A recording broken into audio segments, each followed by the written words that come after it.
السلام علیکم۔ رحم کی خارش یعنی رحم میں کھجلی اور جلن ہوتی ہے، اور پیشاب کرتے وقت بھی جلن ہوتی ہے، اور اس کے علاوہ اس میں بے چینی رہتی ہے۔ تو دوستو، اس کا علاج اور مختلف اس کے نسخے آپ کو بتاؤں گا۔ تو اس سے پہلے آپ سے گزارش ہے کہ ویڈیو دیکھ کے چینل کو، اگر آپ نئے ہیں تو سبسکرائب لازمی کر لیں تاکہ آپ کو بر وقت نئی ویڈیو ملتی رہے۔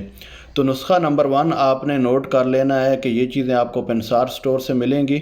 یہ ایک ٹائم کے نسخے کی خوراک ہے۔ تو منڈی بوٹی آپ نے 4 گرام لے لینی ہے، اناب آپ نے لے لینا ہے 5 عدد، شاہترہ آپ نے 4 گرام لے لینا ہے، اور سندل سفید کا برادہ یعنی سندل سفید کا چورا آپ نے 3 گرام لینا ہے۔ اس کی ترکیب یہ ہے کہ 120 ملی لیٹر پانی میں آپ نے رات کو بھگو کر صبح اس کو آپس میں مل کر آپ نے اس کو کسی چھاننی سے چھان لینا ہے، اور چینی ڈال کے اس کو میٹھا کر لیں۔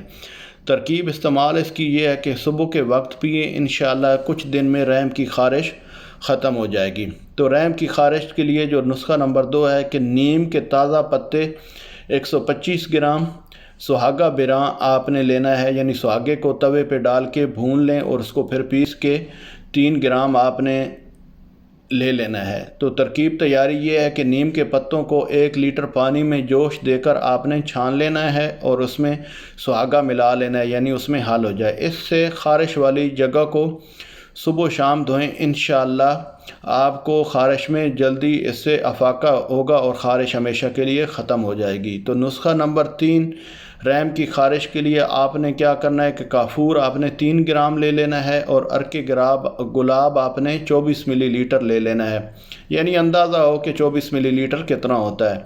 تو ترکیب تیاری یہ ہے کہ کافور کو عرق گلاب میں آپ نے ڈال کے اچھی طرح پیس لینا ہے۔ ایک صاف کپڑے کا ٹکڑا اس میں آپ نے بھگو کر خارش والی جگہ پہ رکھنا ہے۔ جتنی بار ضرورت ہو یہ عمل دہرائیں، انشاءاللہ اس سے رحم کی خارش ختم ہو جائے گی۔ تو دوستو، امید ہے آپ کو یہ نسخے پسند آئے ہوں گے۔ آخر میں پھر یہی گزارش کہ ویڈیو کو لائک کریں، لائک کا بٹن دبائیں اور سبسکرائب کا بٹن دبائیں اگر آپ ہمارے چینل پر نئے ہیں، تو تاکہ آپ کو ہر طرح کی بیوٹی ٹپس اور صحت کے متعلق جتنی ٹپس ہیں آپ کو ٹائم سے مل سکیں۔ شکریہ۔